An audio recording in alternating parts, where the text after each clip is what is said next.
So I'm here with Paul, who's the guy with the glasses, and Bo, who's the guy without the glasses. And Paul is in London, and Bo is in Austin, Texas. And what's interesting about Paul and Bo, well, one of the interesting things about Paul and Bo is that they met in Start Now Finish Fast, the program on the forum, and now they're actually collaborating together. So I thought it would be really fun and interesting to find out how that's going and what they got from it, and sort of how this came about, because it's one of those happy things that happens that has absolutely nothing to do with me or anything I've created, and there are some collaborations happening as a result of the program. So thanks for doing this, guys.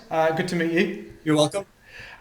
You just yeah. So why don't you, Paul? Why don't you tell me where you were before you started Start Now Finish Fast with your music? What was it that caused you to sign up? So I basically hadn't released a record in a decade, believe it or not, prior to the course. I'd kind of fallen out of love of music and didn't even have I had a studio set up, but I wasn't actually releasing music, basically. I signed up to do the course, and then within a week I met Bo on the forum, and we were making a track together, and I told him about my intention to set up a record label, East Recordings, which we've now set up, and we're about into our 5th release at the moment. Wow. Yeah, so if you rewind back to January when I signed up, I had been making music, but I hadn't released a record in a decade, actually. Oh, okay. So you've been making music a long time, and you said you'd kind of fallen out of love with music. It was a funny thing. You probably remember this back in 2004 when vinyl crashed. A lot of labels were embedded in record shops, and then when record shops went, when vinyl went, when Beatport came along, the labels went with them.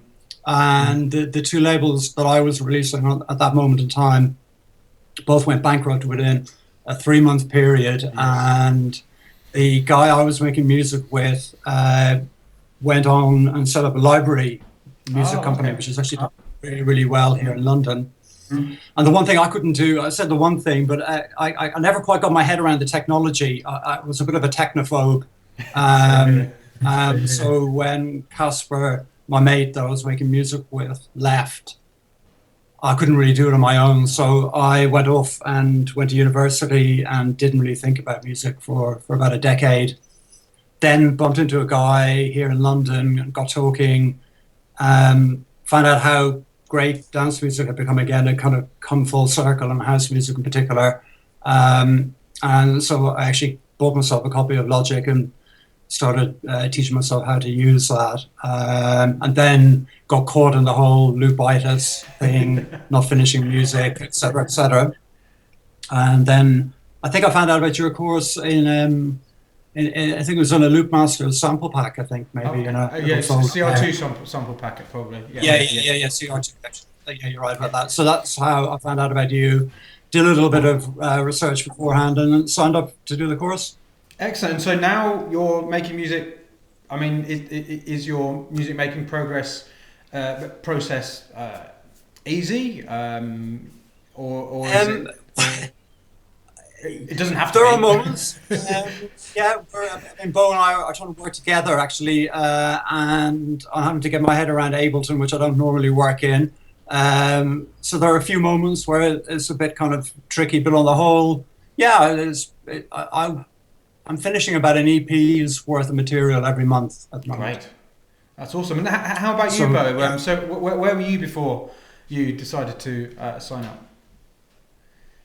Yeah, so probably very similar story. I went to university for music, came out of there, worked with a local record company in Boston, did some co-production and stuff, but never took it as far as I guess I intended to do. Ended up kind of like Paul, going in a completely different direction with my career and my life, and sold off my studio and did other things for a long time, but there's always that itch that you didn't scratch, you didn't do what you wanted to do in a sense when it comes to music. And I've always been a DJ, and as we both know, if you're not making tracks, you're not going to be getting very far in the DJ world. No. So it's always been something that I've kind of wanted to come back and conquer, if you will. So I eventually started building my studio back up, getting back into it, and same thing. It's, you know, I could make great loops that lasted 30 seconds, but as soon as I decided to turn that into a full-blown track, everything just kind of went to hell a little bit. And so I, got out on the web, started looking, and got into, your classic, got to do this tutorial and that tutorial and learn about that sound design. And, I swear I was in that mode for about 6 months, Right. and until I came across, I don't know, an ad for you or a posting or something. And I read some of the reviews about the course, and there were a couple people I actually knew from my days back in Boston that had testimonials. And I was like, all right, well, that's obviously legit. And, I signed up, and I think from the moment I signed up, I think I completed a track within the first week after doing like the first introduction core content. Yeah. And from there, it just, I don't know, it's all made sense. And like Paul, I'm probably finishing 3 to 4 tracks a month for just myself, plus our collaboration work. So it's been night and day. Awesome. And I couldn't thank you enough for that, really. Yeah, well, I mean, I didn't do anything. This is the thing. You did it all. All I did was show you what I did.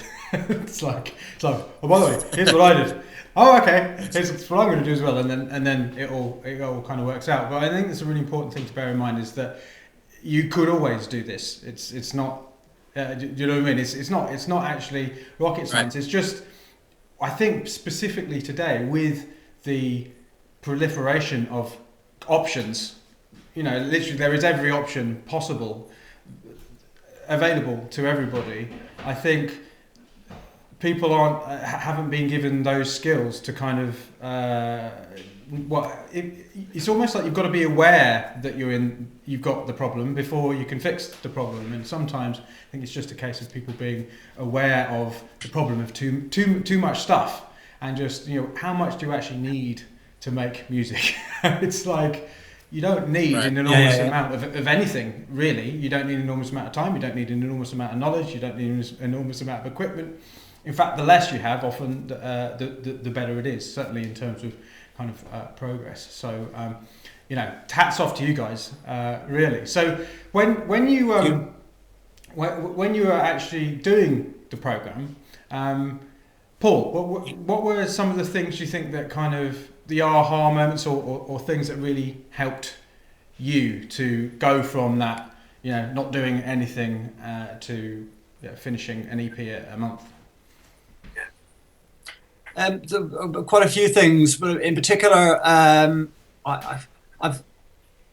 can think a little bit negatively on occasion, and I can get a bit overwhelmed. You're talking about having too many options. I can get quite overwhelmed with directions I can go, or the things I haven't done, et cetera, et cetera. So I think really kind of focusing on where you are now, what you've achieved to date, rather than looking beyond all the time, that has helped no end. And in terms of actually, because I've applied a lot of what I've learned to the more business side of music, which I had an aversion to, but actually more of a problem with the business side than the making music side. And actually you can apply almost identical principles to doing that, which I have done lately. And neither of us had run a label before. So we're kind of learning every day, but it feels like there's an never-ending list of things to do. And it's easy to get overwhelmed. So just kind of focusing on the here and now and what you have done. And we've come a phenomenal way in a 5-month period. Yeah, I mean, I think one of the things I notice people getting stuck on more than anything else is that comparison. So it's like, who or what are you comparing yourself to? And there are a number of different options, and people tend to only compare themselves to, I don't know, say their musical heroes, who will have gone through an entire history of making mistakes and sounding crap and all of the other things to get to that point. So they're comparing themselves without actually seeing the journey that people have come. So what do you do in that situation? Instead of comparing yourself to those people who have already done the journey that you're in the middle of, compare yourself to yourself yesterday or a month ago or a year ago or whatever. And then that kind of, it seems such a simple thing, but it makes an enormous amount of difference. It's a huge difference. Yeah. I had actually, I had a bad day on Monday. Actually, I was listening to some Carl Craig, and I was having a bad moment. You know, but if you're going to compare yourself to Carl Craig, well, exactly. Yeah, I mean, if you want to make yourself feel bad. I know it's funny, isn't it? There's that. It's like you're instantly at the same time you're incredibly inspired and incredibly depressed. Like, indeed, this guy is so amazing, and oh god, it's like I'm nowhere near that. But that's part of it. I guess that dissatisfaction is kind of, it's like the fuel to the fire. As long as you keep, as long as you don't let it get out of control, then it can keep you going. I mean, it is useful sometimes to look at where you're going. Obviously, it's a kind of targeting mechanism. But then on a day-by-day basis, if you let that be your only focus, then you just go, oh, I'm nowhere, and you just like bring the focus back to where you are and how far you've come, and things kind of tend to fall into place. So, Bo, what about you? What were some of the things that allowed you to get out of that loopitis that you were experiencing? Because it happened quickly for you. It sounded like within a week, Yeah, I mean, definitely the beginning of your course really focuses on changing your mindset, and I guess not worrying about the fear of what you're doing or how bad it's going to be or all the negative outcomes that could come with finishing a piece of music. And I think once you finish one and you're on to the next one, you stop worrying about the last one, and you almost build this like momentum where you're on to the next track and you finish it, and then you're on to the next track and you finish it. And I'll go back and listen to the tracks I did last month, and I won't like them as much as what I'm doing now, but as long as I'm continuing that momentum and finishing something new, I guess I never get distracted about all the negatives that can come about sitting in the past and getting sucked into what's wrong. I mean, in this context, if you think about it, because I think a lot of people, they never finish anything because all they think of is, oh God, if I make this, then if I finish this and it's not good enough, then I'm making a statement about myself. How am I going to cope with that? It's like my self-worth is tied up in that trap. But in the context of what you're talking about, you're saying, okay, so 4 tracks along, I'll listen to the one I did 4 tracks ago, and that one I did 4 tracks ago, I don't like as much as the one I'm doing now. In that context, that is actually fuel to the fire, because you're like, oh my God, I've progressed so much. So actually finishing something that isn't so good now. See the progress. So finishing something that isn't so good now in the future is going to be something that is actually going to help you, not hold you back. I think getting over that, I mean, it depends on where you're at and how stuck you are. But one of the things I do recommend for people who are completely stuck is to totally ignore quality, just while they get going. It's like actually say, give yourself permission to make crap music. In fact, for what it's worth, you have my permission to make crap music, and just make music, just finish music, and then that's it's these things that keep things going. So. Before I forget, actually, where can people go and check out the East Recording stuff? Because I sometimes forget this and I really don't want to. So where can people go and check out your record label and the music that you've been making? So the usual place. So we're on Beatport. We've got a website, which is eastrecordings.com. On SoundCloud, which is SoundCloud/East Recordings. iTunes are regular places. Excellent. And we have... You go. I was just going to say a couple big releases coming up. Paul has a release coming out with Julius Papp remixing one of his original tracks, so really excited about that. That's out in about a month. Excellent. And then I have a EP coming out in early October with Insect remixing one of my tracks. Oh, really? So excellent. It's been awesome. We've been able to work with some amazing people so far, so it's just been kind of a roller coaster ride at this point. So that's something that would be really interesting, and obviously this has got nothing to do with Start Now Finish Fast. This is to do with what you're doing. So how did you get it to work with those people? What did you do?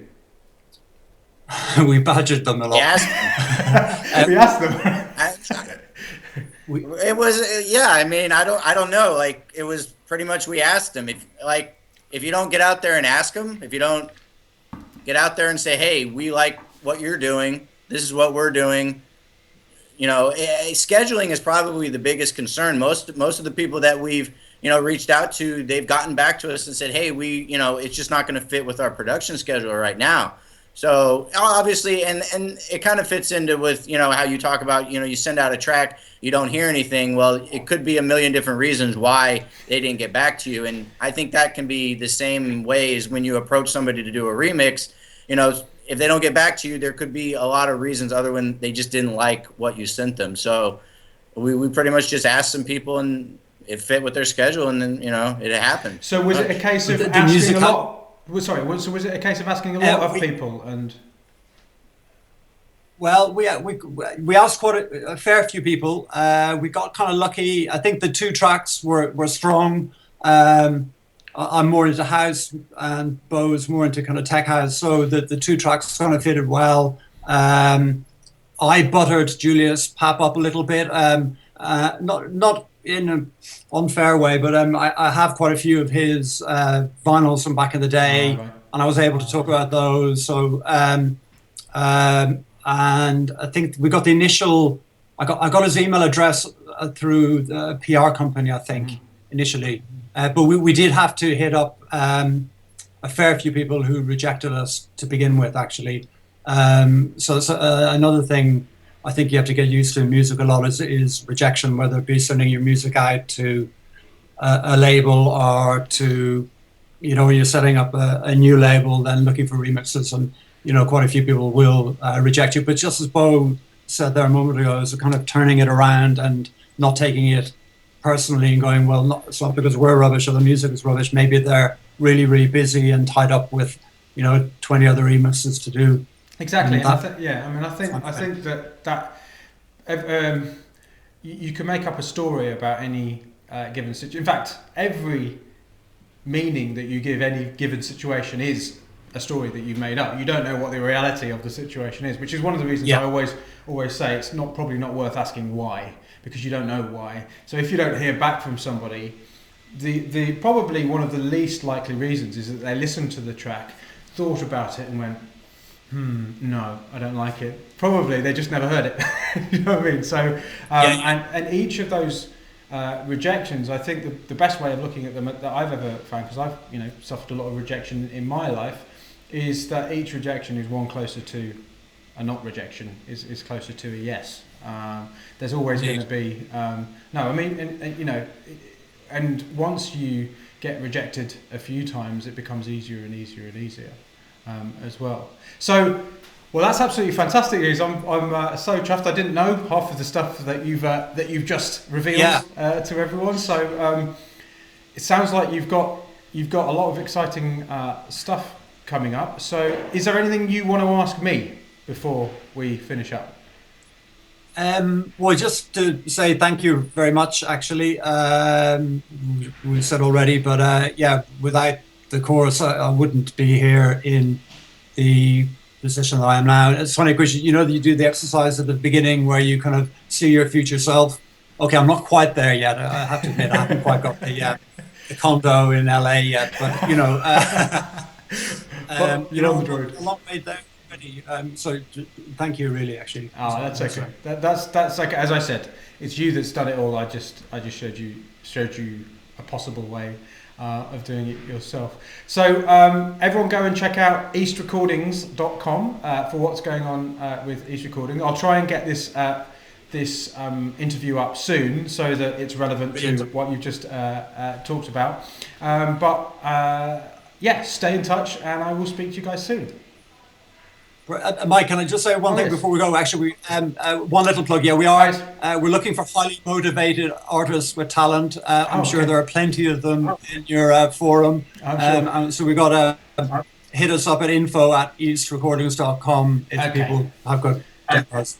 So there you go. I mean, this wouldn't be possible without your project, Mike. So we would love to extend what we've been able to do to the rest of the people involved with you. Oh, excellent. Okay, so info@eastrecordings.com if anybody wants to get their music out and rub shoulders with people like Julius Papp and Inzek. Excellent.